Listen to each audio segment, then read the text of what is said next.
There is no question that the Anthropocene exists. It is the seventh epoch of time. The Anthropocene is this period in which man's reign is characterized by his dominion over the natural environment. The massive American public works project that is the interstate highway system is one of the great engineering marvels of the 20th century. From a physical perspective, its impact on geology, microclimate, and habitat are unparalleled.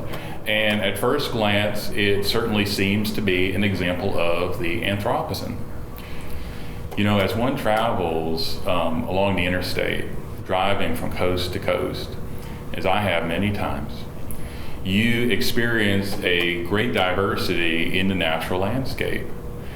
From the swamps and precosins of the east to the rivers and mountain ranges of the west. But one also sees a whole nother America.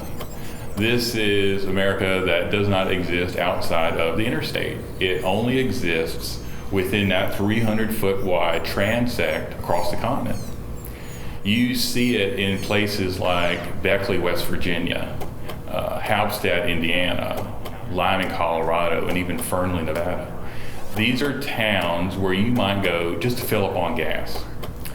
But they have their own economy, their own culture, their own traditions, and are quickly forgotten once you leave, and only remembered when you need to fill up the tank. These places are examples of a cultural ecology that is the interstate highway system. They pretty much did not even exist until the highway came through town. But I would argue that these places are shadows of a biomigratory ecology rooted in ancient habitats and dominions. Because as modern as the interstate is, it is not a new traveling route. Let us remember how the interstate was sited. It was laid out and shadows the original numbered U.S. highway system. And the highway system was established along the railroads. And the railroads shadow the pioneer wagon trails settlement. And the wagon trails followed the footpaths established by Native Americans as they followed the migratory routes of the buffalo and the elk, the big game that they hunted for survival. And when we look at the fossil record, we see clusters that for the most part are along these migratory routes. So whether it's bison or leviathan, going back to the dinosaurs, animals, biology are following the same paths as what we now refer to as the interstate highway system.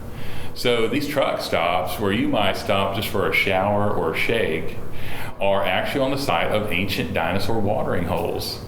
Therefore, the interstate is not just a cultural ecology, it is a biomigratory ecology rooted in ancient habitats, dating back thousands of years back to the dinosaurs. In fact, this is where the term fossil fuel comes from. The question remains, though, is this an example of the Anthropocene?